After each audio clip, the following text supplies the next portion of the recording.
Yeah, great. Zach, can you post the link to all? Someone's asking questions. Yep, absolutely. Good call. Thank you, Marge. Yeah, once conversation gets started, I'll probably post to some social, I'll post in other places and probably go back into the link itself. I can edit this as we speak.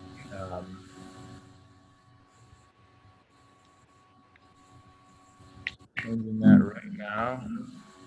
Should be good. Okay. Great. Well, thank you everybody for your patience. I'm still multitasking right here, but we're getting close to the launch. Saving that. Great. Okay. Cool. Well, welcome everyone. My name is Zach Sarkis. I'm the founder and director of New York HempLab. We are a member-supported 501c3. Big shout out to all the members who are on the call. I see Dan Horowitz, Marge McGee, and a couple others. Big thanks to Harris Beach Law Firm, our sponsoring member. Without their support, we would not be here today. They're helping us by keeping bills paying the Zoom, for example. So big thanks. I want to give a shout out to my colleague, Jacob Fox, who is my host. Let him give some words in a moment or two. And yeah, really excited for the team we have here today. Since the onset of HempLab, we've been really, we've understood and recognized the undervaluation of the conversation around seed to sale. What does it take to bring a product from the field all the way to market and to the consumer? And, you know, what's happened, there's tons of mishaps, there's a lot of baloney out there. There's also some people who are leaders in the field, and I am really grateful that we're joined today with what I consider a leader, inspiration, and really an all-around quality group of people that I'm getting more and more familiar with. That's the Tonic CBD crew. That's going to include a couple different organizations that really bring this big picture of this brand Tonic CBD to market. We have Brittany Carbone and Eric Carbone. We got Larson Dick, and we have Mary Pryor. I'll let them all introduce themselves momentarily, and then yeah, we have a lot of conversation to dive around. So this is a fascinating topic, extensive. We've extended the conversation out at half an hour because I know this is more than an hour conversation. Realistically, we'll probably be able to come back to this in the future. Jacob, I'll let you say, hey, what's up, and then I'll let everyone introduce themselves. Yeah, Zach, excited to be here today. My name is Jacob Fox. I'm CEO of a company called Closed Loop Systems. We run industrial vermicomposting facilities, and I'm also an industrial hemp farmer as well. So I'm really excited to talk here today about you know, an industry that I'm very passionate about, and also really excited about you know, all of the exciting innovations that are coming out. So excited to be here. Thanks, Zach. Great. So we're gonna do some experimental stuff with muting. So once you guys, if it's your turn to talk, you'll get the cue. But Mary, because you're cue, I'll let you introduce yourself to begin with. I'll unmute you and we can go from there. Thank you. So my name is Mary. I'm the Chief Marketing Officer of Tonic CBD, Chico Farms and Bardo Labs. Brittany is my boss. What else do I do?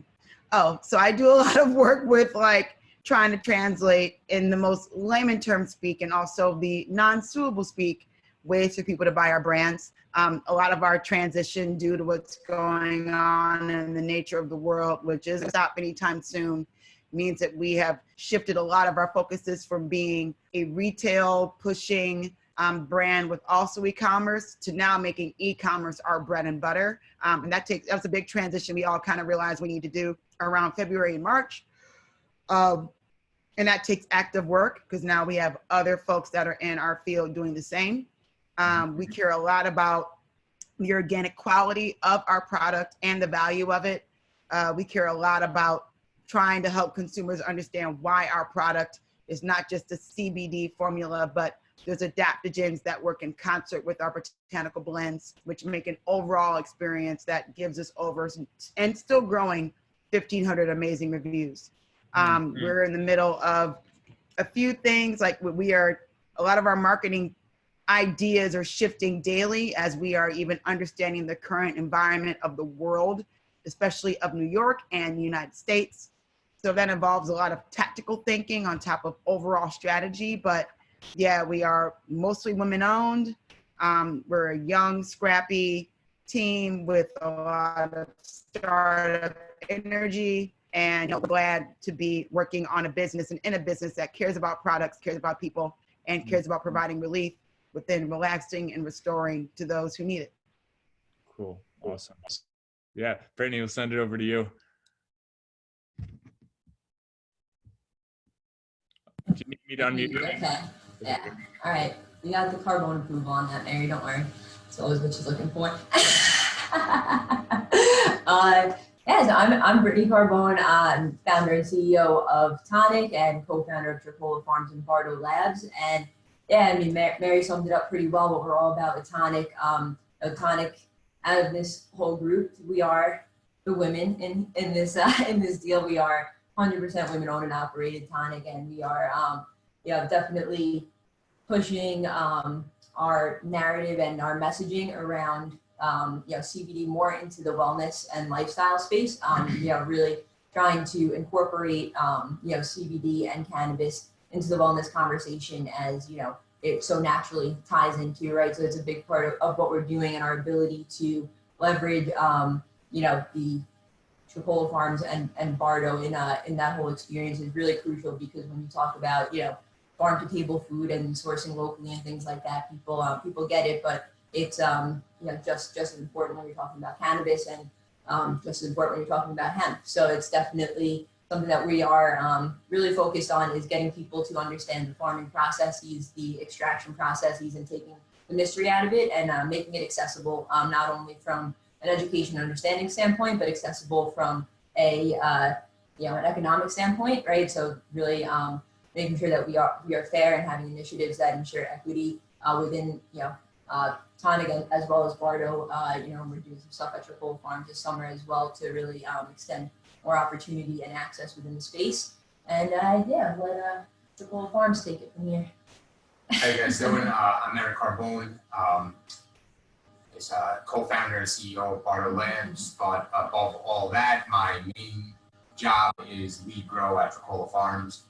I guess Zach and we're all farmers over here, but yeah, that's it. I take my time at the farm and make sure that I can give the best crop to the lab and Tonic. And Larson has like the cool intro. Prepare for your minds to as well. Well, setting the bar pretty high. My name is Larson Dick. I'm the Chief Science Officer for Bardo Labs, and over the last couple of months, I have served as a strategic visionary for both business and general technical strategy for all three business entities in the conglomerate: Tricola Farms, Tonic, of course, and Bardo Labs. I come from a background in industrial hemp processing and work in the cannabis industry all along the West Coast in Colorado.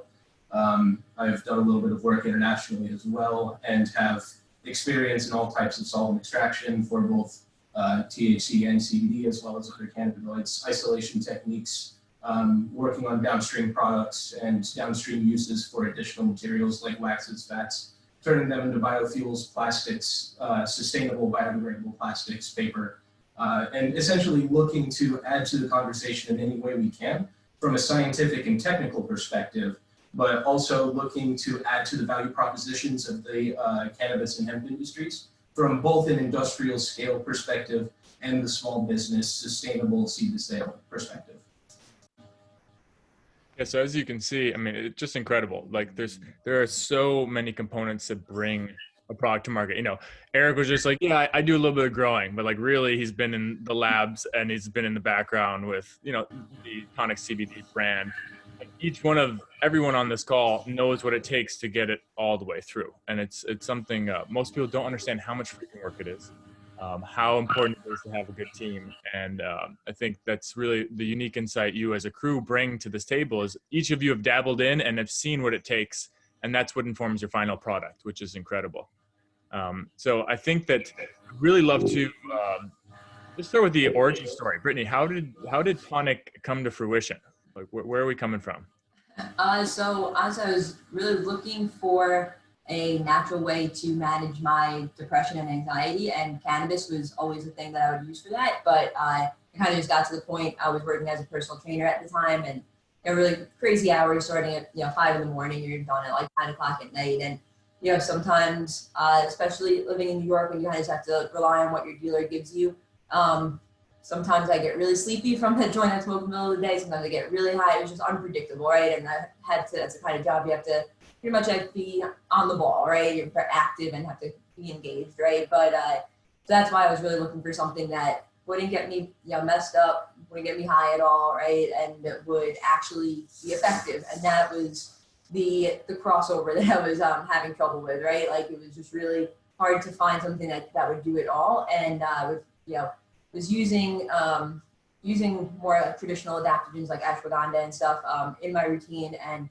as a health coach, and was familiar with them and recommending them to my clients. And then it wasn't until a friend of mine who was out in California for a little bit working in the industry started talking about CBD and was like, this is the next big thing. And started telling me about it, and this was like late 2016. So I was just like, I don't know, this is like, sounds like fake weed. I don't really trust it. Like, you know what I mean? Like, what do you mean? Like, if it's legal, like, I feel like it's not gonna, if I can buy it at the head shop, you know what I mean? This isn't gonna work. But I was like, I'll give it a shot. Why not? And so I did go to my local head shop, the only place I could find it, and paid like $90 for like a 300 milligram glycerin tincture.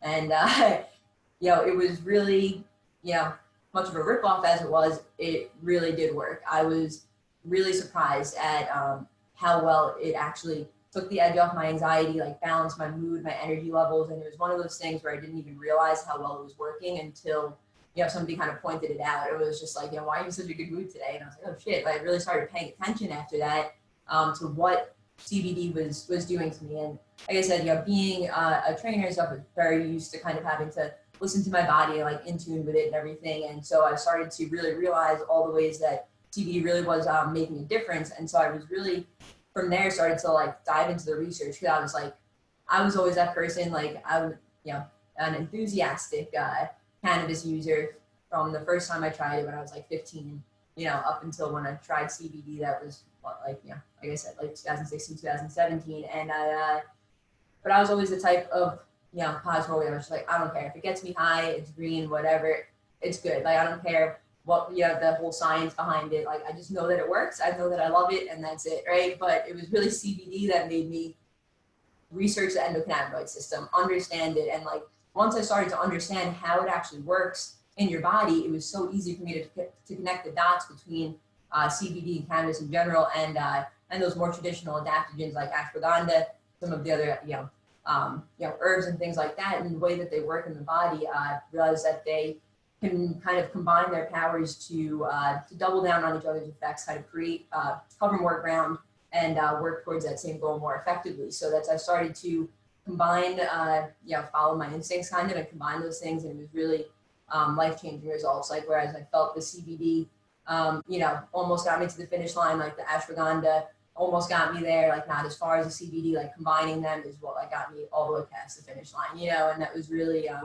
Were you mixing and matching at home? Like after you got that glycerin, did you like go home and start making your own extracts, making your own blends? So I was just like, at first it was like very, very, very crude. Like I would take like a CBD tincture, an ashwagandha tincture, and like combine it. You know what I mean? Like very, very, just basic stuff. But then once I was really getting to like felt those results, and I started to get into it a little bit more, I was, just kind of taking that steps and steps further, right? And then I would just get into the research a little bit more. I started to share it with a few brave clients of mine that were willing to try it out. And when I saw that the results were not isolated to me, that it wasn't just like, some off chance kind of thing, that these were consistent and repeated throughout other people I was giving it to, that was really when like, okay, I can make this a business. And I mean, even at that time, I was thinking a business like, oh, this could be like a dope side hustle. Like with my personal training business, I'll have like a built-in clientele. And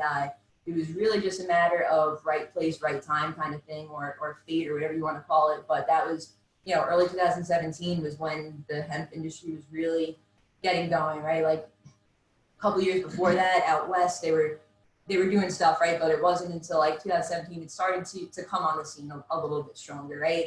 But it was still like minor enough that it gave me time to do all that research, take my time with the development and bootstrap it. You know what I mean? I was, like I said, doing it out of my kitchen, and it gave me the chance to kind of make mistakes while nobody was paying attention yet, and the space was crowded, so there wasn't that much competition. You know what I mean? It was really, like I said, really good timing, but because of the fact that it was so early on in the industry, it was really hard to source good product and reliable product. I got ripped off a lot of times, and it was really expensive. Like the pricing at that point was just, it was crazy. And that was when I presented this idea to my parents. We were living on Long Island at the time. Eric and I were born and raised on Long Island, and since about 2004, my parents had property upstate New York, but I took this to them and was like, listen, this industry is going to grow the way that it's supposed to grow, and like if like we could use this material for tonic, and I don't have to like worry about like where am I getting this from, because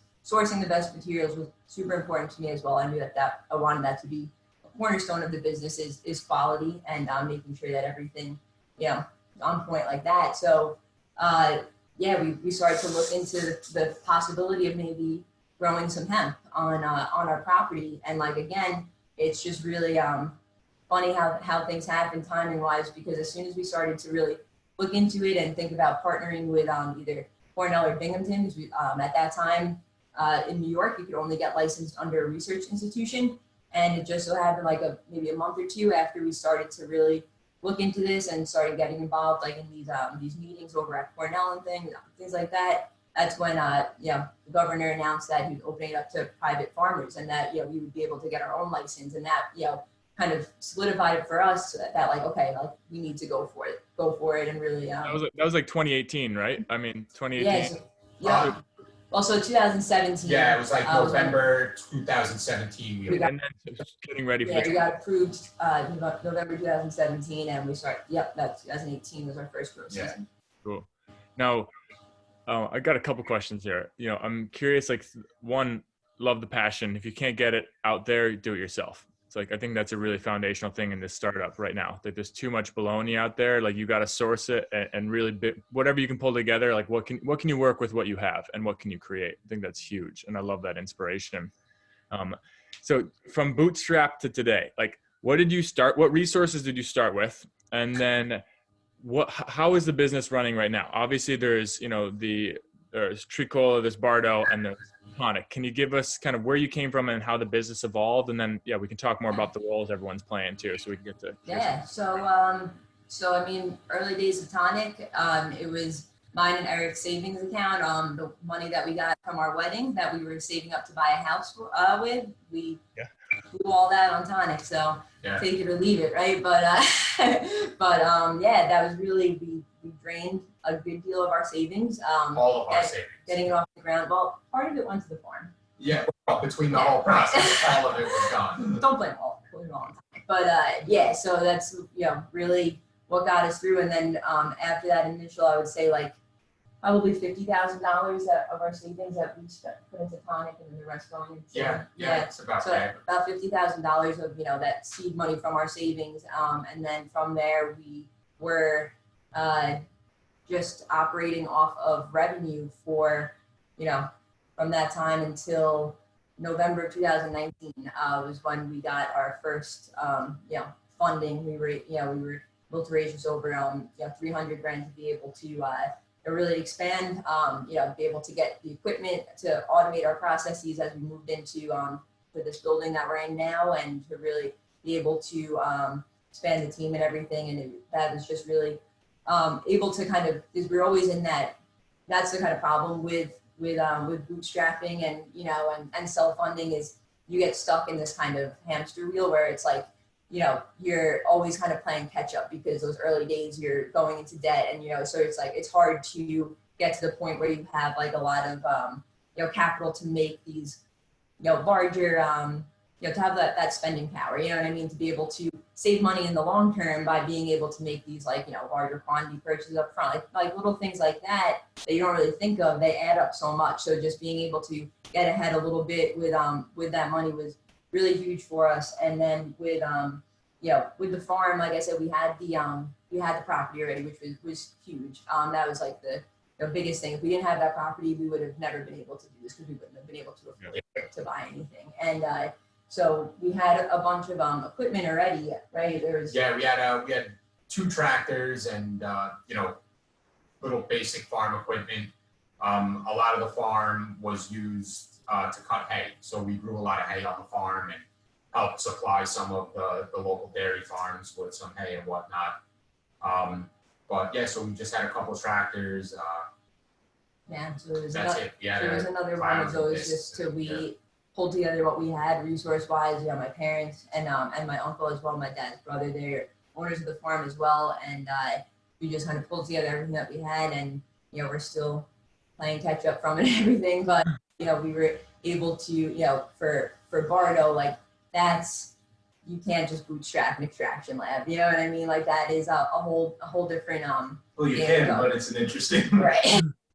Right, that's how you get like those garage labs that blow up. But so like we knew that we wanted to do this the right way, that we wanted to build out to like CGMP standards from the get-go, that we wanted to be able to, if we're going to do it, we were going to do it right when it came to extraction, because that's the part that's you need to know what you're doing and you have to be responsible with it, and it's definitely not as much of a just I'll figure it out kind of thing as you know what I mean. So with that, we had to raise money, and it was another kind of a friends and family raise kind of thing. It was we were able to raise money to get it off the ground, to get the equipment, to beautiful thing about being in so our extraction facility is in Pennsylvania, right across the street from New York. So everybody that's in New York right now and in the southern tier especially familiar with Route 17, like we are just right on the other side of that. So just over the border. And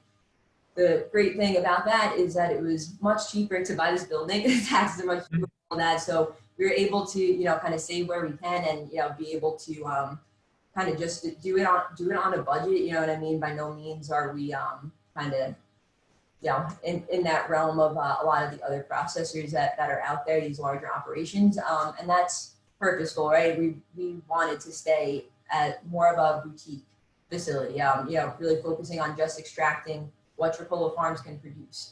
And that's the way, that's because of the sustainability aspect of it, not only in an environmental sense of sustainability, but in the sense of like market sustainability. Because right now what we're seeing in the hemp industry is there's too many farmers, there's not enough processors, or, it's Larson's fault over here, but now there are all these mega labs, right? Larson's the one that built all the mega labs, and he came to hang out with us. But what can I say? But that was, how we wanted to position ourselves, and that's, when we were, going after this investor money, we had knock on a lot of doors before we got a yes. Like I said, like, it was even, friends and family, a lot of, contacts that we had and stuff that knew us and trusted. They were even like, no, because people are blinded by spreadsheets and kind of, false ideas of what these numbers are. And like and that's not all their fault. A lot of it is these super inflated projections that were put out there about the hemp industry, right? And they were just super far off. But we definitely saw that coming, as far as like, this is like, prices are going to take, like, we can't compete with these giant processors or these huge farms and all this. Like, we can't compete with them, and we don't want to compete with them. We want to create something that the conscious consumers are going to appreciate, right? Like, those people that know the difference between high quality, like craft cultivated hemp flower, and then what that means on the extraction end, and how that lends itself to a better product in the end. Whereas these larger facilities, there's a place for them, and it's just like, we like to compare it to the beer industry, right? Like the Anheuser-Busch's of the world, and the microbrews, all kind of the craft breweries all coexisting, right? There's a time and place for both of them, and the market definitely can bear both types of products. And that's, we are more on the craft side, obviously, and then let those larger companies be the Budweisers, or space for both of us. Exactly. Like the craft beer industry is a perfect example to bring up. So very much go down that avenue. stay true to what we, our product that we grow and just follow that all the way through to the final product. Yeah, so let's start with that. Let's start with the seed. So we're going all the way back to Tricola Farms. Eric's out there in the field getting his Florida tan on. What's craft? How do you guys define craft, and how have you identified, Eric, like seeing this process through? What's the volume that Tonic CBD can handle that informs the production at Tricola Farms? So we, I guess we'll start. From the beginning, our first year we grew 5 acres. We realized that we really didn't need to grow much more than that to sustain Tonic at the time. Tonic has grown a little bit since then, quite a bit since then.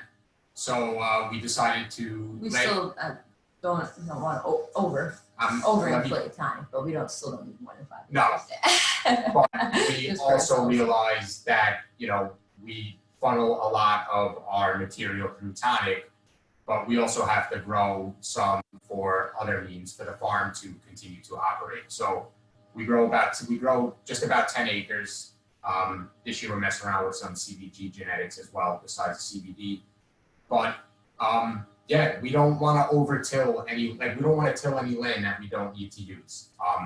So we try to stay within the sustainability aspect by just kind of growing what we need.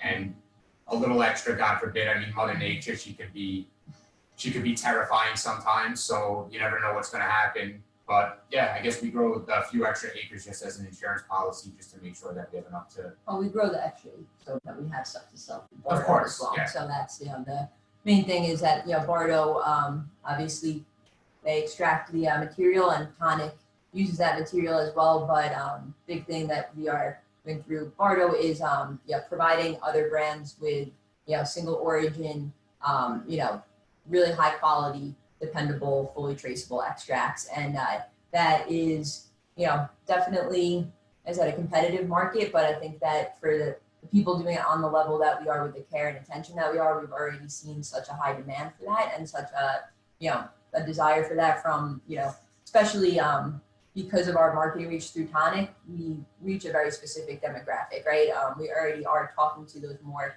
conscious consumers, or connoisseur kind of people, or just very elevated brands that understand these things, right, and aren't just looking to get the cheapest material possible. So being able to grow enough to provide for that, and also for our smokable flower and everything like that, that's become a huge market, as you know. So it's definitely 10 acres is just about, I think, what we determined to be like our max, of what we would need, to keep it going, and what we would want to grow to be able to actually sustain like the hand cultivation practices that we use. I mean, you're asking Zach, like, as far as what craft cultivation means. I mean, Eric can speak to that a little bit more of what. That's another part of it. As you know, harvesting is quite the task. Even harvesting of 1 acre is a difficult thing without, machinery or equipment or anything like that. But we believe that the best way to harvest is to hang dry, all hand cultivated. We don't use any sort of equipment, any sort of machinery, or anything touches our plants. It's simply cut in the field, then we just trim the branches off the stems. We hang everything to retain the terpenes, all the cannabinoids, handle it as gently as possible, so we're not destroying, the feedstock for the rest of the company's Bardo and Tonic, and so on and so forth. So, Mr. Larson, tell everybody what that gentle handling and the extra care has led to.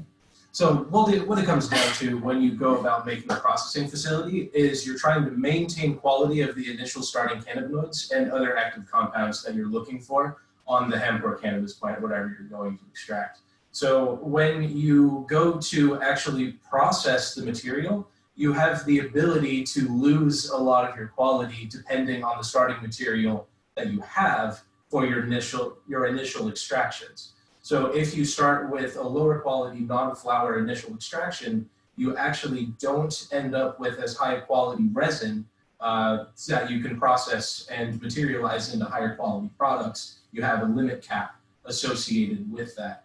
But when you process hemp or cannabis flower, you have such a higher resin density in that flower, and so many more active compounds, whether that's the rare cannabinoids in the trichomes themselves or the terpenes hanging out in the cellular base of the trichome pistillate stalk.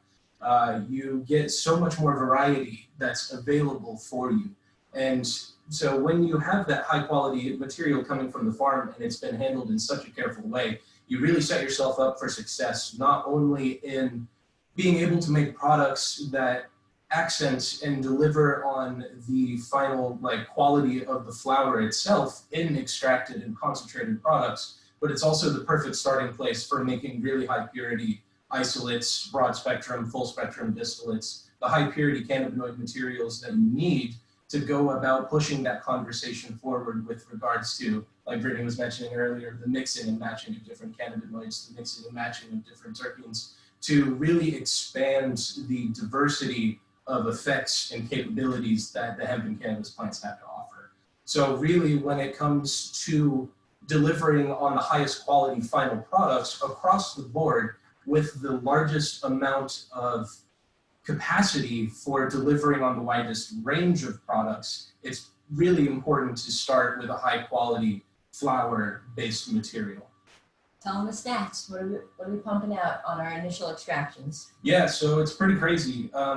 In my experience, the solvent extraction methodologies like supercritical carbon dioxide and butane and other hydrocarbons and ethanol and various solvent extraction methodologies have different ranges of efficiencies. And CO2 is not necessarily known for being the most maximally efficient out of everything. We use CO2 for various, good reasons, for its sustainability, for its non-toxic nature, for its capacity to get all the different cannabinoids and terpenes that we want off of the plant. But at the same time, we, sorry, I lost my train of thought. We usually is like 10%. Yeah, so we are. Yeah, so the solvent extraction methodologies normally lead to about a 10%, between 10 and 15% on a good day yield. And we have been averaging over 20%, with some materials exceeding 25 and a few rare cases over 30. Now, you may think, wow, that's a whole lot of weight, that must be a whole lot of wax and not a whole lot of cannabinoids. That's not the case. We're seeing well into the 60% potency ranges for all of our cannabinoids in our initial extracts, all the way up into those high yield ranges, the mid 20% range. So it's really about the input. Further reason, from seed to sale, if you can control the steps with integrity, with quality, from that craft perspective, hands-on, that's and from a sustainability standpoint, like we were saying before, that's it right there. Theoretically at that point, you can grow if you grow half as much hemp, right? Turn over half as much land. You can get the same amount of material as, that growing, twice the amount of lower quality hemp that, because that's really like the philosophy as far as these larger operations go. This more commercial scale is they do right, exactly, when they're quantity over quality. Yeah, so it's really when you're talking about sustainability that way and just not over farming and really maximizing the yield of everything that you're doing, of every process. That's definitely it's been really amazing to see that everything that we've been talking about and everything that we've been the principles that we have built this entire vision around have really come true. Exactly. They've proved themselves to be true and not just, kind of a story that we made up in our heads to make ourselves feel better, It really is incredible from a genetics point of view. The traditional hemp plants that you would see on the larger scale industrial processing centers would average between 6 and 8% CBD on a really, really good day.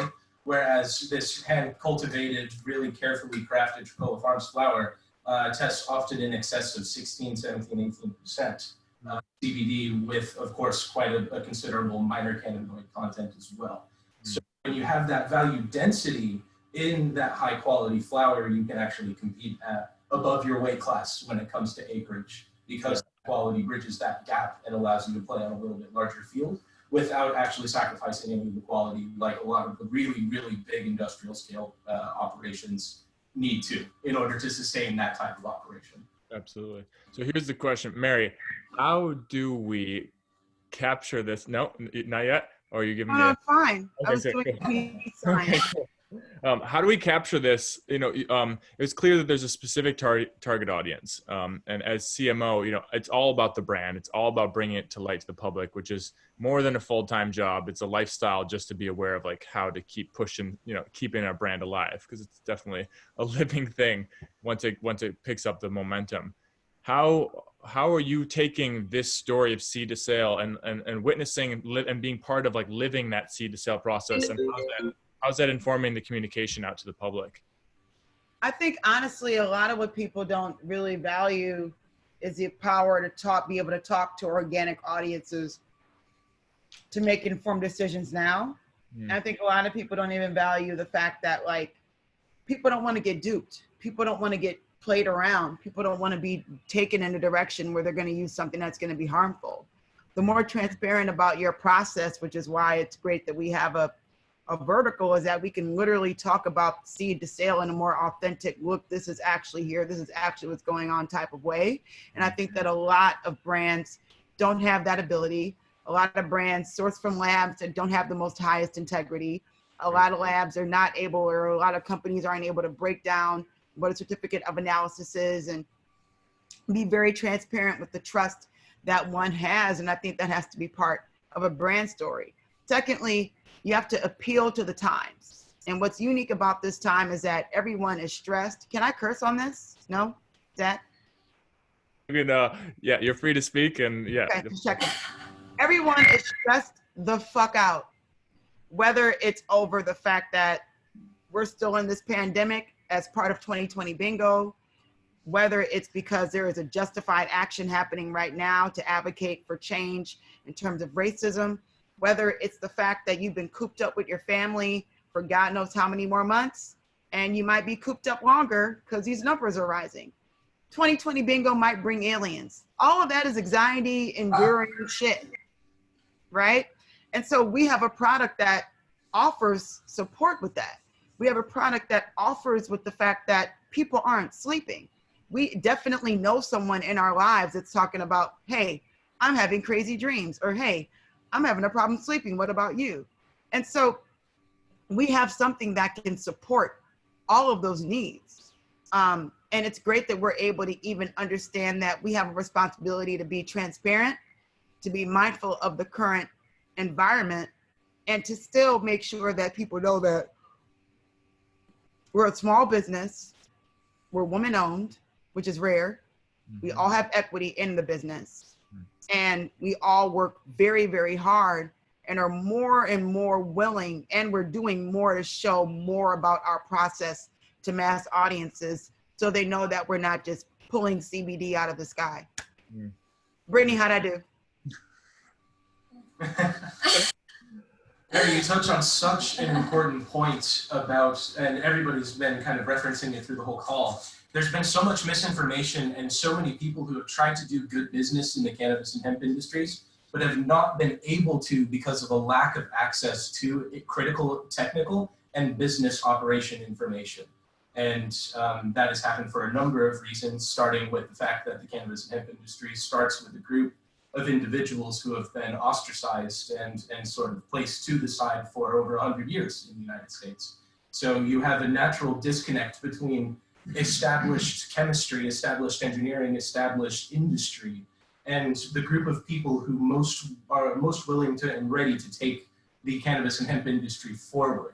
So there's been a lot of communication barriers that have been, necessary to overcome in the development of the industry. And one of the challenges that it faces is making sure that the information that is accessible and that people use to build their business is scientifically sound, based on real evidence, based on actual understanding, rather than people who would use smoke and mirrors to make a quick buck on the green rush and then get out before things standardize and normalize. Yeah, it's like there's the scientific integrity, there's the social integrity, the environmental integrity. Like, so true. How in the world to keep track of all these moving pieces? It's incredibly dynamic, and yeah, there's a big beautiful brand, number one person. I love their font, I love the colors they use, but like there's no story, there's nothing to them. They're getting it white labeled from somewhere in Kentucky that now just went bankrupt, for all we know.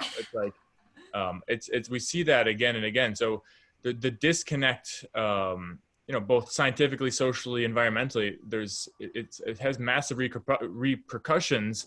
And it's also like this challenge that the cannabis industry in general, the cannabis has been more prevalent than traditional hemp, just given the legality, in the illicit market. It's been, but we've always have been dealing with this separation, this break in the chain, the break in the seed to sale. We have no idea where it came from. We might know the person who held it before, but more than likely don't know what soil it came from and if they fed it pesticides or not, or bulking agents. Those are all big things. Wow. I think that the other thing to think about is that, like, no one really knows what CBD is as consumers. Like, it's just, they don't know. Like, it's not like, maybe this audience knows more, but like, there's one question in the chat that I see talking about CBD THC thresholds. Consumers don't care about that. So you can't go over their heads talking about something that they can't connect to. They just want to know, is it okay for me to try? What are the things that you can tell me it might help? And what can I do to make sure that I'm getting something that I know isn't harmful?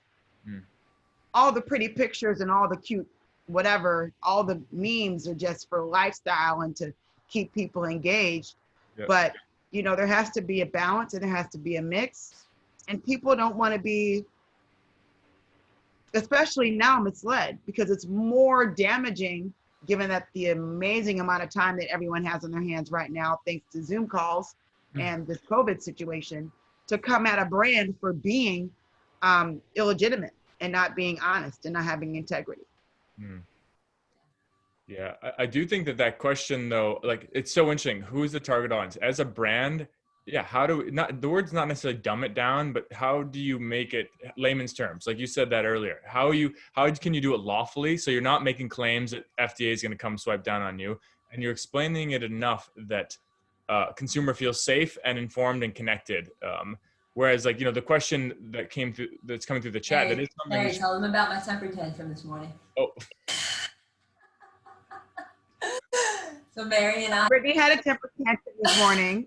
We were working on content and Brittany did not want to agree. So we're working on content for our new website. We're launching a brand new version of our website, and we are trying to play games with Google Ads and trying to avoid overusing CBD and hemp. And then between that and not being able to say that it like is calming, or like, I was just like, she was trying to fight me on it, and I was getting my ground, breaking out. I can't take it. And I was like, you can't. We have to be mindful. I can't say cannabis. I can't say CBD. I can't say calming. I can't say anxiety. I can't say. We absolutely had a panic attack. I was like, what's going on? And I was like, look, you hired me to tell you that you can't do this. You can't do this. Why are you mad? But you have to be mindful. Like, people get sued. Like, there's a lot of lawsuits out there for people that are doing that. We don't want to get sued, What can we say? Like, what would you say can be said at this point in time? Can't say things that are go ahead, Eric. Eric hasn't spoken. Eric, I was making a joke, Mary. No, but Eric, you know what we can't say. Go ahead. What'd you say? I'm sorry. You know what we can't say. You go ahead. You drive. Talk. You can't say anything. It's ridiculous. I don't even know what. No, let Mary answer it. She's done. Yeah, I'm about to say, geez. All right. So you can't say like anything you can't say that it cures cancer. Yeah. It doesn't cure anything. You can't say cure.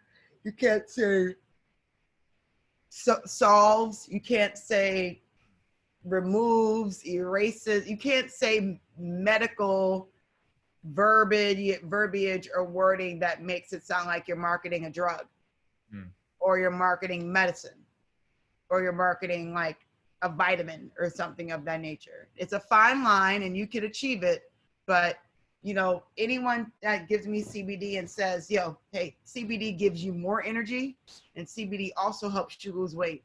That's medical. You can't say that. And there are a lot of brands that are getting around that are doing that. And they're going to see lawsuits soon if they haven't seen them already. Now, do you think that's why there's more of the push from mood? Like, it's all about the feels. Like, so I'm feeling this. This is more mood dependent than it is any, like, that shift Yeah. to normalize. It's gone from mood to feeling to like essence to supporting, aligning, a lot of like, It gets a little new agey pretty quick, though. it becomes mega Deepak Chopra-ish. Yeah. Talk about CBD. Yeah. Turning it into the non-specific. Yeah. And it does make it really hard because of the fact that it is still so mysterious with people, right? It's not like we're talking about something that is like second nature to people anyway, right? It's something that like needs to be educated on, and there needs to be clarity when you're talking about it. And like the lack of clarity that, you know, is required in the messaging from the top down, it makes it that much harder for the right brands to like communicate effectively, and that much easier for the wrong brands to sneak in there and you know what I mean, and kind of because the education becomes really hard, and the vague language makes it hard to create like a standardized lexicon, if you will, like throughout the industry, right? Like, what do these terms actually mean, right? What is broad spectrum really, right? Like, you know, the fact that like, you know, a lot of people aren't even aware of the fact that a lot of times like distillate by nature won't have terpenes. Like the terpenes are, you know, removed unless they're reintroduced after, you know what I mean? Like, and that, so like you get people that ask like for like a terpene analysis report on like your certificate of analysis on your, like on our master batches of our distillate. We've had those questions in the past and like had to explain, and like, you know, it's just even with broad spectrum, some people think broad spectrum means no terpenes. Some people think broad spectrum, like, you know, is like zero THC, right? Or is like, there's definitely all these gaps in knowledge that exist right now because of a lack of clear, you know, vocabulary, kind of standardized language when you're talking about all these things. The fact we can't use words makes it so anyone, you know, that's how another way in which, you know, it limits the integrity of the system. It limits the traceability. If we're not using the same, you know, vocabulary, then, you know, it allows for people to speak outside their mouth, essentially. And that's a huge thing to navigate. You can't advertise, you can't say anything. And then there's some people making stuff up who have a bankroll to navigate it. Whereas if you're in a startup position, it's incredibly debilitating. Absolutely. And the I just wanted to ask from the Bardo Labs perspective, do you guys ever test your competitors' stuff?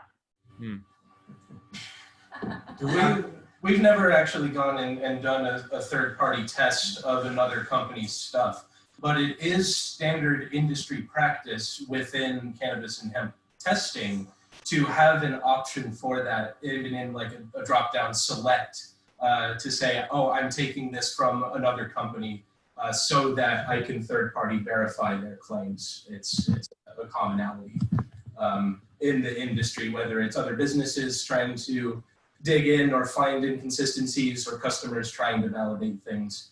Testing labs have really tried to make that more accessible as the years have gone on. But we ourselves, have not taken any competitors' products and put them through testing. We have taken our own material that we know is standardized and tested the testing labs to check for their efficacy, and found that more development is definitely needed in terms of the efficacy of the testing process, the procedures that are used, the methods for actually delivering on numbers that have any sort of certainty associated with them. It's definitely something that's in progress as the industry. Yeah, and I think it's a really cool thing about the other member of the Bardo and Tonic team. She kind of plays a crossover role between the two. Mona, she comes from a more, you know, the pharmaceutical industry and a lot of HPLC, which is the analysis method that's used to do all this cannabinoid testing and everything. So she's very, very familiarized with, yeah, HPLC standards and all of the testing, would you say, standards and regulations around that, and kind of like the way that things should be done, right? From like the strictest standpoint, from like a pharmaceutical level kind of standpoint of regulation and everything. And when she came in and started to, you know, take over that quality control role and, you know, be dealing with these labs, so she was just like, call She them was like, out. she was like, what the hell's going on? She was like, yeah, just straight up calling them out because she was asking them questions that were to her completely standard, like should be asked right out of the gate, like what's like your, well, like the margin of error and things like Right. the, How many things times like do you that. run the sample, and how Yeah. what's your reduction they- average, and how They do didn't you? have the answers. So They- what it breaks down to is there's certain labs out there where it's just a group of people or a company that had a bunch of money, spent a few $1 million on 10 HPLC machines, and they just hire simple, not simple, just regular people to run these machines, train them on it without the proper calibrations in between or anything like that. So sometimes the tests can come back skewed. So we've been sending out to quite a few different labs to try to compare, and with Mona's discussions with these labs, figure out which labs are held to the highest responsibilities of that testing, so we know that our COAs are accurate. From industrial chemistry and pharmaceutical perspective, it's really easy to find when a technical group is operating as a series of amateurs that don't really have a lot of knowledge but a lot of spunk, and the groups that have trained chemists, that have doctors on staff, that have PhDs on staff, that have master's degrees on staff, which isn't entirely only necessary to run a high quality chemical operation. Of course, you need people with education, you need people willing to learn. But there is no standard, there is no regulations associated with keeping things honest and on the same level, playing field as other standard testing industries that are associated with other materials across the planet. So yeah, it's been an interesting conundrum because of course we need third-party testing to validate all of our materials, and we rely on those to give us feedback on the potencies and qualities of the products that we're delivering on. And if they're inconsistent, it certainly makes it difficult to deliver on the value proposition 100%, at least without any uncertainty, because that uncertainty exists through no fault of any one individual, but as a fault of the system. You have a group of people who want to operate a testing lab, but don't necessarily know the requirements for operating HPLCs at the limits necessary to actually get valid results. And so some people are finding that, some people are not, and there's a lot of misinformation everywhere in between. But establishing those norms, and going back to what we were talking about earlier with regards to like CBD and not being able to use certain language and having a very limited lexicon for being able to discuss them. That's so frustrating because CBD is a real molecule. It's an actual thing that has a structure that we can identify, that we can write on a chalkboard, that has things that we can describe about it physically very accurately, and things that we can describe about it biomedically very accurately.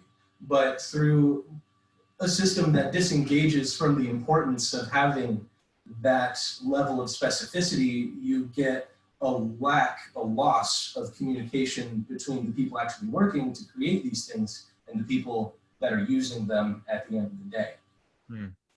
So it's what's really inspiring to take away from all this, like, it's when we hear this, it's like, how the hell can you believe in anything?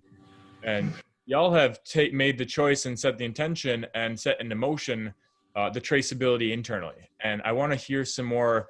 I'd love to hear more about the technology you're using for traceability. And then I'd like to actually walk through from that seed to sale, like how you're taking care of it, who's touching the plant, who's helping through the process. Obviously, it's more than a 4-person team that's making this happen. So let's start by just looking at the technology you've implemented, and then beginning to walk that traceability through your little micro supply chain. And then I'd love to start taking a couple questions that we got pending out here. Okay, so I guess we'll start. We use Blue Byte technology. It's an NFC technology that actually a kid I grew up with, a good friend of mine, Tom Duncan, started this company, and he really took off with it. It's NFC, so you could basically scan any of our products with your phone, and it'll bring you to a landing page that will show you the full traceability from the date the seed was planted till when it was manufactured, the COAs in conjunction with all of that. And it's just a matter of record keeping from the farm all the way through Bardo into the end through Tonic. So we, as farmers, you keep track of everything you do, whether it's mentally or you're writing notes. But I keep notes of the day the seeds were planted, the day that specific strain went into the ground, the date it was cut out of the field and that coincides with the same day it was hung, obviously, in one of our drying barns. And then the day it is then packaged, the day it's brought to the lab, and then we trace that through our record keeping. Now it goes into the lab, our lab notes and our lab record keeping. So we then say, okay, we know that bag 2 of special sauce that was planted on May 1st and in the ground June 1st, harvested on October 10th, now got put through our supercritical machine on June 11th at 8 a.m. and then into dissolution on this day and vice versa all the way through to the end line. So in order to be CGMP compliant and have those good manufacturing practices that are required for pharmaceutical manufacturing, you need to have a redundant tracking system in a chemical processing manufacturing facility. And so ultimately, whenever the material undergoes some sort of change, whether it's chemical, physical separation, dissolved, precipitated, whatever, that action is recorded. When it happened, why it happened, who did it, and what the associated analytics for that are, so that we can have a positive learning coefficient that always, is adding to the efficiency of the process as we go. We're constantly analyzing our data as we continue to produce more and more, so that we can continue to up those efficiencies. And then, yeah, as far as tracking within the laboratory space itself, like I said, it's up to CGMP standards, and we're implementing those capacities to be able to deliver on a system that tracks every single gram from the farm all the way to every permutation of every product that we make, every flavor, every different type of product, every bulk sale, every unit of mass that we have is accounted for. We know exactly where it is, what it is, where it came from, who touched it, at every step of the way, so that it's guaranteed safe throughout the whole process. And that's, with our, we were saying like that NFC technology through Tonic's products like that, like if we didn't have our entire supply chain in-house and being able to then it would kind of make the rest of that system fall apart, because that's the thing, is that entire supply chain needs to be strong. And for a lot of brands, they don't have that luxury, right? There's just,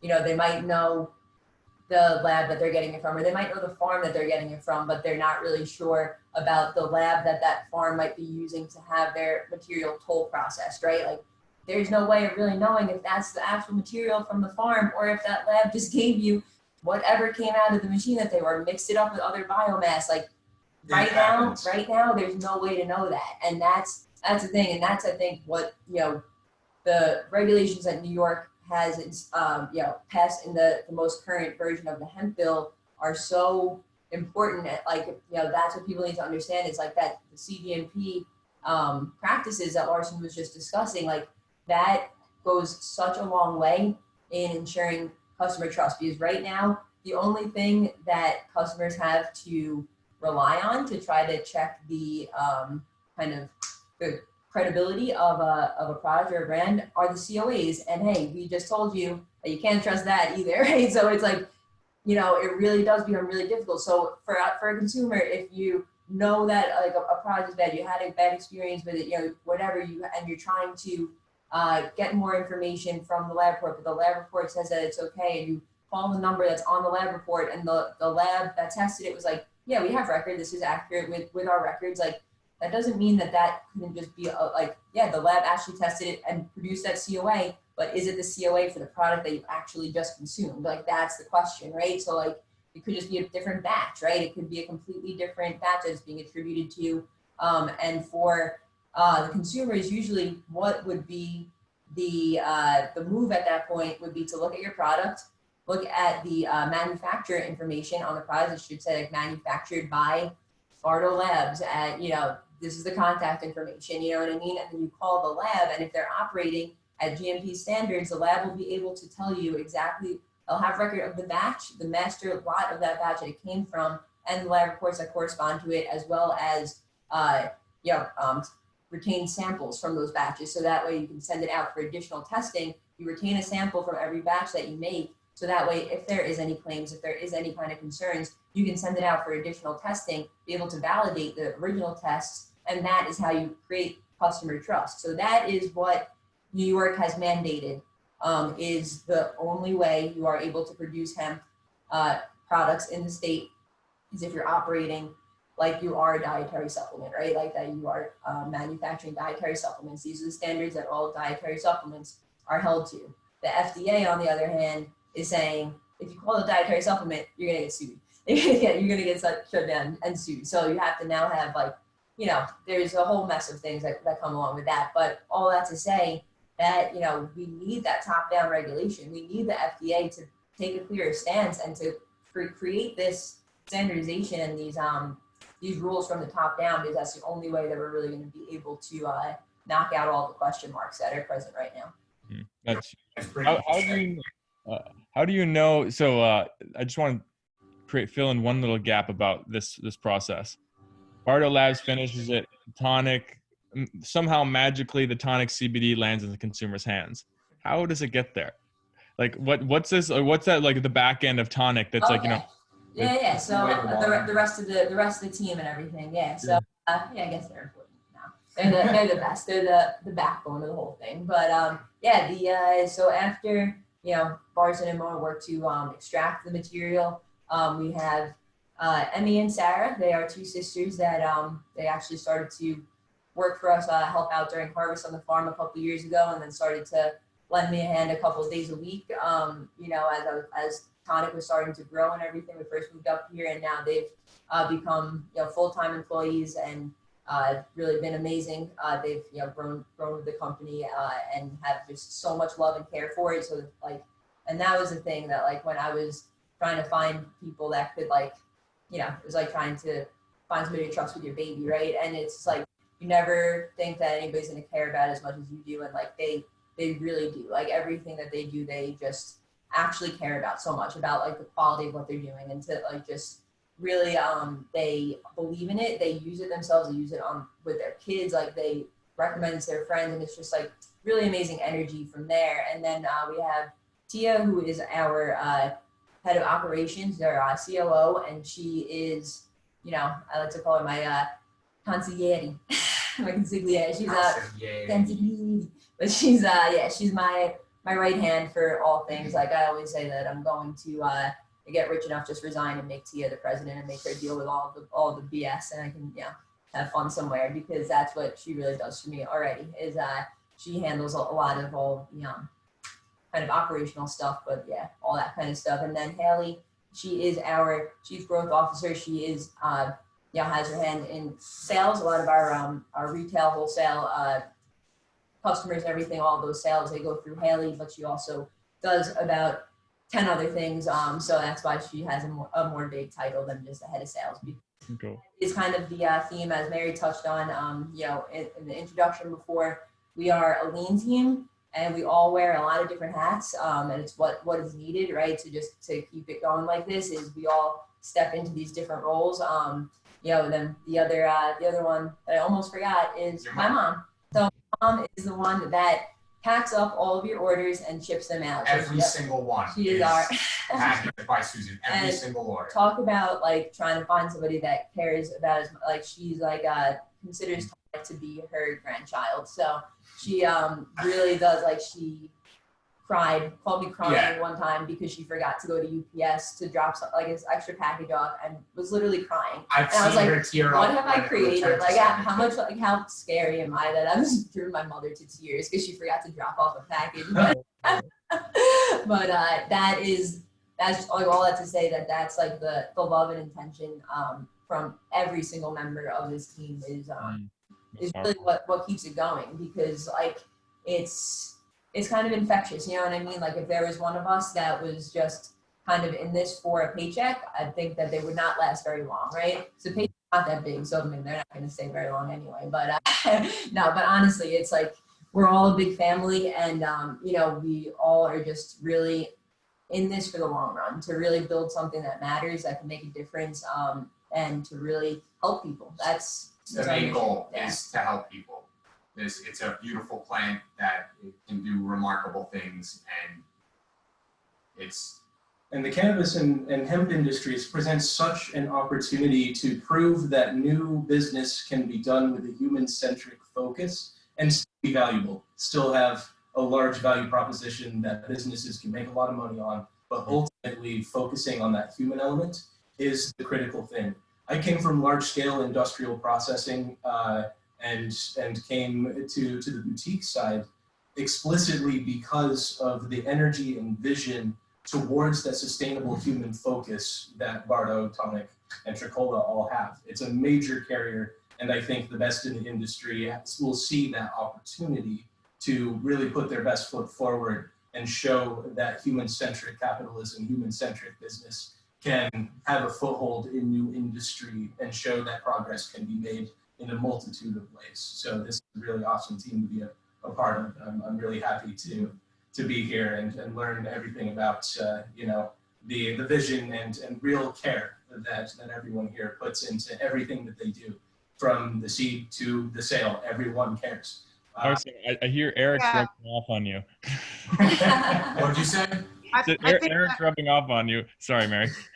No, I think that the other thing to think about this is that, this is, you've been in cannabis, like 3 years, 4 years. You feel like you've been in it for 40 years because you have to adjust to so many things that just come out of nowhere. And I think that, this industry is not for people that think that it's just a quick and dirty situation. Like, it takes a lot of hard work. It takes a lot of hard work if you really care about what you're making too. And I think that what makes Bardo, Tonic, and Tricola different is that we actually care about what we do. We actually research what we need to research to make sure that our products are better and staying in line with what needs to be working for our consumers. Like, the growing needs of consumers are shifting every day. I mean, we're looking at a definite mental health support needed situation after we're able to be out of whatever phase we might think we might be out of in this entire world.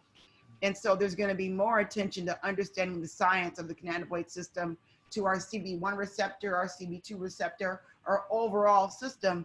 And I think that we're just better armed with more knowledge and intentional research to understand that it's not just about making money, but if people feel like there's social good, if there's integrity, and there's an open-ended conversation that they can have with you when you're trying to understand or like consume a product, the more that they're going to tell others, the more they're actually going to care and buy. Awesome. There's a couple questions in the Q&A I want to start pointing at, and we can tie this all back in. So from Dan Horowitz, what were some of the challenges of 2019? How are you looking to avoid those same challenges in 2020? I think obviously we've all had a lot of challenges in a diverse amount of ways. Maybe through this this theme of like the seed to sale. So maybe it's operations, maybe it's connecting the dots, process flow, streamlining, and take it wherever you will. But I'd love to hear from each of you if you got something you think as an organization, and if you feel called as an individual, but definitely as an organization. The challenges from 2019 to 2020. So, I mean, Bardo itself is just a whole new challenge in 2020. Challenge that didn't exist yet in 2019. So, but yeah, I think it's just, there's a lot to, I don't know where to start. Somebody else start. From the seed. Yeah. I guess I'll start with that. Coming out of the end of 2018 into 2019, had a pretty big awakening that the industry at that time was filled with a lot of bad players, and quote unquote still are filled with bad players. What 2019 has taught me, as from the farming perspective, is who I can trust and who are the people that I can not only do business with, but confide in and get advice from. It didn't exist for me up until now. Even like someone like Zach, we met in Vegas of all places, and a few months back, and he's helped me out quite a bit since then. So it's 2019 coming 2020 taught me about building good solid relationships with good people on the same wavelength, and just great things have happened because of it. So wait, you met Zach in Vegas when we were all in Vegas? Yeah, that's the first time I met this guy. You two are me and Mary met Zach at the same time. That's right. I want to say, wait a minute. The bromance is strong.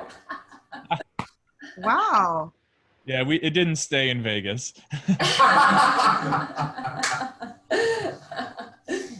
Where did we meet you at? Which part?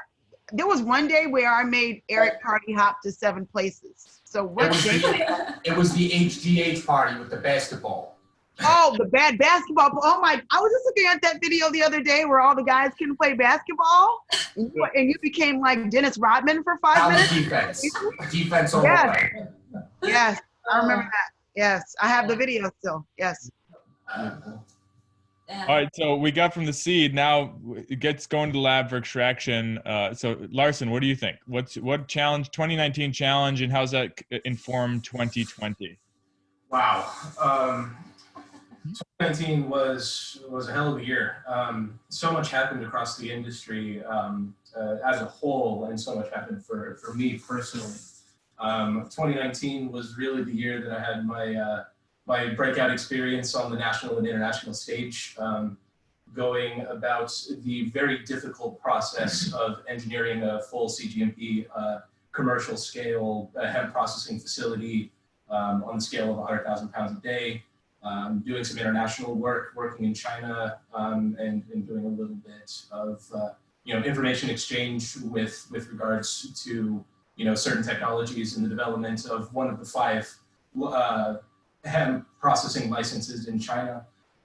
So I was lucky enough to be able to see a little bit of the global hemp industry and actively take part in the development of the scientific applications of global scale industrial hemp processing, and answer some of the fundamental questions associated with that engineering pathway. And so that insight really showed me the core of who's playing in this industry and why. You'll find that there are a lot of players out there who don't have the focus necessary to actually deliver on this industry. It's a difficult industry. And so from the processing perspective, just even having a coalesced group that has the capacity to focus on delivering an efficient processing facility, like that's one of the biggest barriers there is right now. And so like transitioning from where the industry is on a very large scale and seeing how much chaos there is at that scale and seeing how much opportunity for like lost time, an opportunity for a lack of progress there is at that scale, just purely determined by the amount of money required, the groups that you have to work with, the focus group engineering capacities required, the marketing associated with that scale. It's all chaos. And so the foundations of the industry are still really being set even up to that large scale. And so as 2020 started to come around, I saw a lot of maturity start to occur. I saw a lot of the smaller businesses who had been biding their time, who had been establishing evidence-based, real solid business models, that had studied their markets, that had done the education that they needed to do personally to be able to deliver on the products that they wanted. That has really started to come into focus, particularly on the small scale.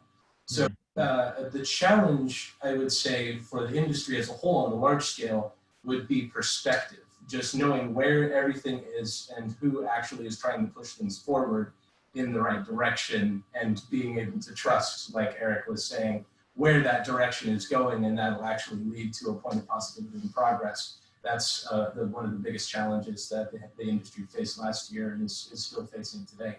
But I think it's addressing that challenge in 2020 by really taking an evidence-based perspective, by more businesses coalescing together, by more communication happening, by the dissemination of scientific information happening all across the nation. These things are really catalyzing a lot of new business that is able to push that conversation forward.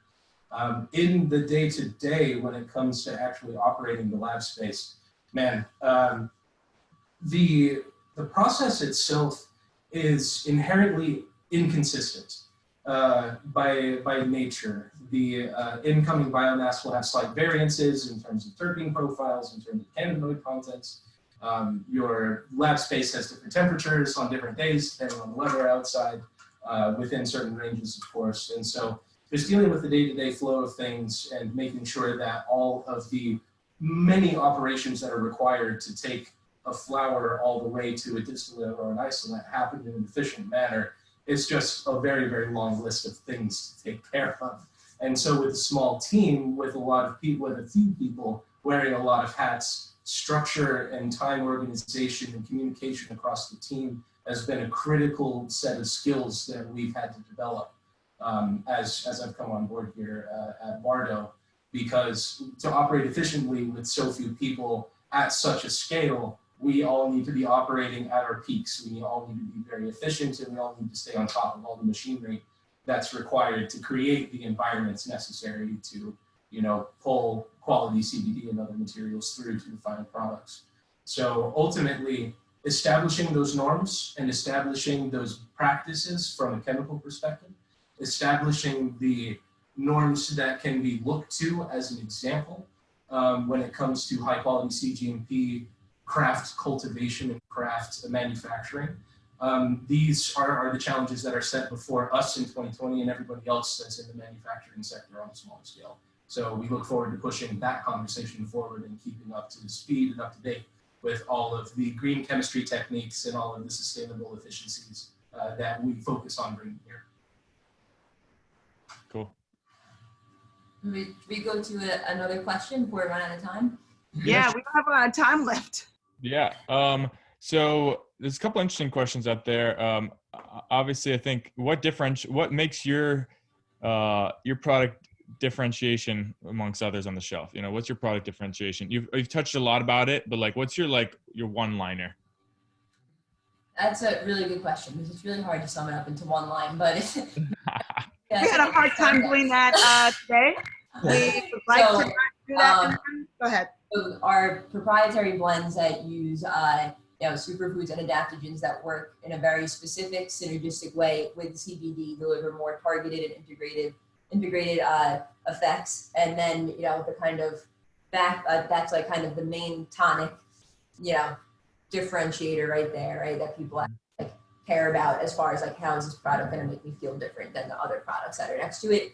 The kind of back end of that is the NFC technology that we use in our packaging, that level of transparency and security in it, and then as well as obviously the full control and, you know, traceability through our supply chain. The fact that, you know, I think it was really eye-opening as well when COVID hit. It was really when Bardo was just starting to get operational, and the fact that like we were able to confidently say to people like, we know exactly where everything has been that is going out to. We don't have to worry about any kind of potential cross-contamination of like who touched this before us, where did this come from, how is it handled, you know what I mean?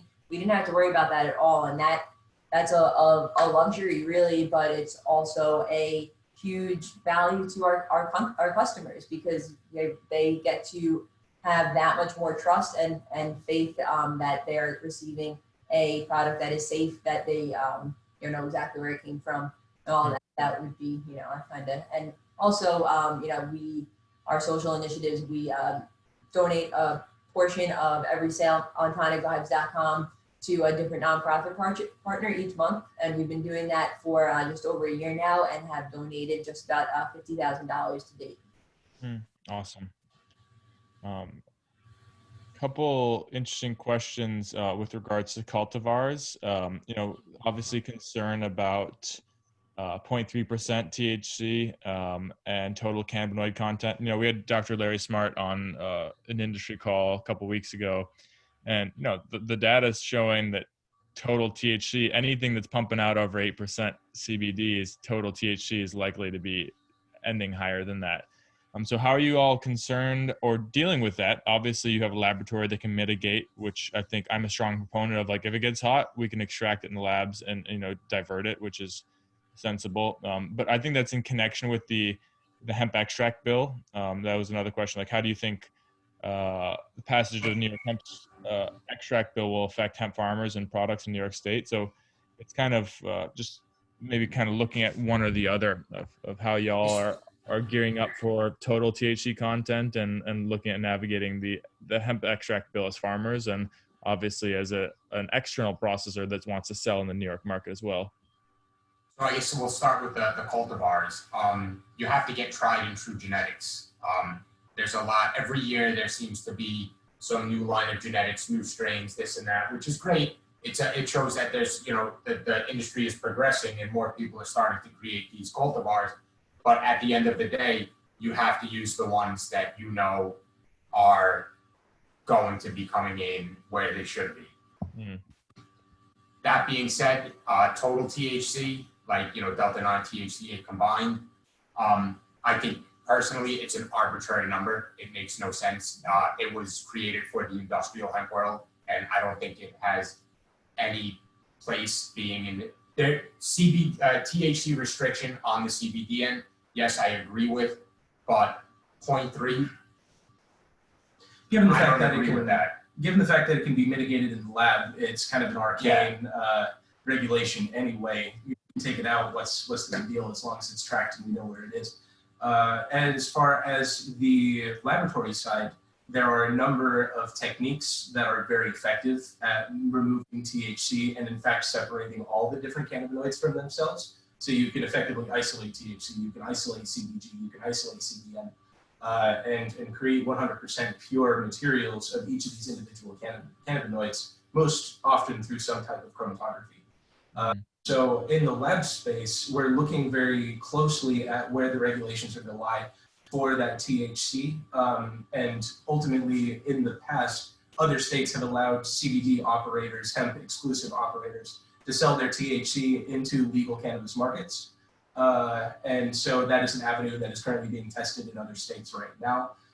But like Eric said, it's something, the THC content in both the plant and in the final extracts will, as a function of time, be less and less important. It will cease to have the overbearing, like, shut down your business level of anxiety associated with it as the country acclimates just across the board when it comes to all the cannabinoids. So the trend is something that we're not necessarily worried about, but we're well equipped to deal with for the time that it is necessary to worry about. Great. Anyone want to take a non-suable approach to what benefits or effects can CBG offer? It's obviously it's hitting the stage, and it's going to be bigger this year and continue to grow, as well as other minor cannabinoids. But someone who's new to the concept of CBG, how do you present it, and how, from a CPG perspective, like, what are you going to, why would people want to buy it? So first off, with the CBG strains, we'll never test high. From a grower's perspective, it's a great idea. Like you said, it is the new trend in the industry, but CBG itself is the precursor to all other cannabinoids. So yeah, it is. So CBG, with the exception of like the barons and I'm poking it So basically, everybody that is about to, send this to the FDA, because I don't feel like trying to make up fluffy language right now.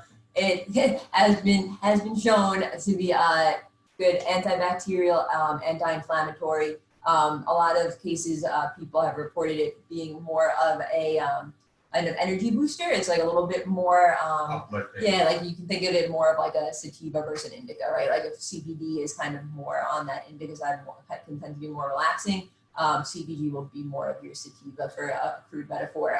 So that is kind of the basis of it. It has a lot of the same kinds of benefits as CBD does, but slight variances of kind of how it does what it does, and pairing them together, just like anything else, right? We hear about that entourage effect and things like that. It's when you're able to kind of combine these cannabinoids in a certain way that you are able to get really amazing results, right? When you're able to get the even more anti-inflammatory capabilities and antibacterial, and CBG has been shown to really interact with the cannabinoid receptors on your skin, more so than like THC, but like similarly to CBD. But like for example, it actually, like the way that it affects like the sebaceous glands is actually a little bit different than CBD. Like they're both really good topical inflammation reducers, but when it comes to like managing acne and stuff like that, CBG might not be as effective as CBD would in that. So there are these variances, but they complement each other very well also. Yes, and so the fact that the customer can experience an uplifting effect associated with it, and it has a number of additional benefits that we've gone through, It's, like Eric said, is the progenitor. It gives us the ability to essentially create every other cannabinoid, including the very, very rare cannabinoids that are in the natural synthesis tree of all of the cannabinoids. So it opens up, from the industrial side, from like the business world, it is an opportunity to delve into cannabinoid-specific transmutation science and working on large enough scale capacities for, you know, CBG being a starting product, and then taking that CBG to the final destination cannabinoid for its targeted initial effects. There's some really interesting business development. That's Pandora's box right there. I think that when you really want to get into like, I mean, if it wasn't for taking like Rick Simpson oil versions of CBC, there's no way that I would be able to not have a colostomy bag right now. Like, and you know, that's the thing, right? Like Bardo, we want to progress and make more of the normalized conversation around these minor cannabinoids. And really they're not minor, these are major things, right? And I just think that, you know, breaking down the understanding of that takes a lot of willingness and know-how.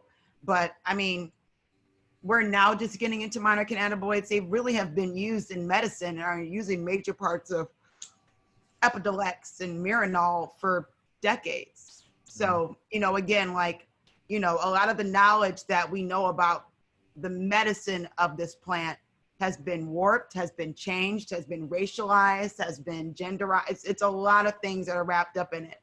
And, you know, you have to think about what it means when you are trusting a product to give you proper information, and what it means to be a conscious, educated consumer too. Huge things. So we're hitting that time frame. I think, yeah, it's so awesome that it's just the tip of the iceberg. You know, I think we just scratched the surface. Yeah, it's like, okay, we need another hour and a half now to start the conversation, which is inspiring. And I think that really points to one thing we're trying to do with this expert roundtable. Like, how do we have more, like we've now introduced ourselves. There's a familiarity, so we can continue to have these conversations that get a little bit deeper each time. I think that's really important. Yeah, and please, like, feel free to share like our contact info with the attendees here. So if anybody has any questions, anything that you need from us, you know, other people in the industry and stuff like that, we're always willing to lend a hand. So please feel free to reach out, or if you're a consumer, have questions, we're here for that too. Yeah, absolutely. Transparency. I'll be sure to I'll include your website and email. We'll talk about what email to share, but we'll just do it's info at Tonic Vibes and info at Bardo Labs. Yeah. Two easiest ways to do it. There you go. You can please also this follow is us what I on was talking LinkedIn. about. We have a LinkedIn page as well. We have a Twitter page as well. We also have Facebook.